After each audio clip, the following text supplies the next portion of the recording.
Okay, I also received 2 mails about this prime sum question, which was in the homework, and those questions were like, okay, where do I start, and is there a fast way instead of making all the prime factor trees of all these numbers? So they're looking for the prime sum, of the following integers, and they give the example like 12 has the prime numbers 2 times 2 times 3, so the prime sum is 2 plus 2 plus 3, 7. For which of the following integers is the prime sum greater than 35? So when you have a question like this, you directly know, okay, it would be nice if we find a really big prime number with one of these numbers, because then it will directly be bigger than 35. And since we know all the numbers almost end with a 0, we can just directly check the first 2 digits of these numbers. And so we just, for example, we're checking 62 because okay, I know, like for example 70 will be a lot of small prime numbers. If you have like 700, you know it's going to be like 70 and 10, and then 7 is going to be like 7 and 10, and 10 is going to be 5 and 2. So you can directly see easy that 70, that will not like help me a lot, since there will be a lot of small prime numbers in number 700. However, what do we know?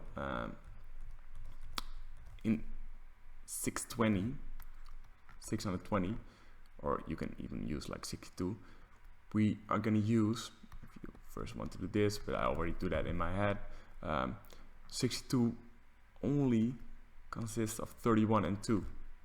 This number, this is already prime, this cannot be smaller. So with this one, you directly know, okay, I have the number 31 in it.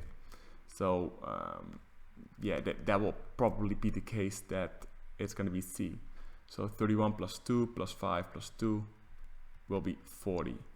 So yeah, it's answer C. And why do I directly check C is I'm cancelling out the units and then just checking 75, 70, 62 and 44. And for example 75, you directly 75, that's like 15 times 5, and that's like 5 times 3. So a lot of small prime numbers that will not kill the game for 35. So no, I'm not going to test 75. 700, the same as we already did. Okay, 44, that might be interesting. So it will be like 44 and 10, and this will be like 22 and 2, or 11 and 4, which is 11 and 2. So here we got 11 plus 2 plus 2 plus 5 plus 2. Okay, so no, it's not going to be bigger than 35. So this one is also out of the game. And then 512, that's the only one who doesn't have a unit of 0. But 512, maybe you know, like that's in the sequence of 2 to the power of 9. Because like, yeah, this is a really common number, 512. Because you get like 2, 4, 8, 16, 32, 64, 128, 256, 512. This is a pretty, yeah, it's a common number. So I know this will have a lot of small primes. In this case, the sum of 512 will be 2 to the power of 9, so 18. So you, by cancelling out and just checking numbers, you can definitely do this within 2 minutes. Hope this helps.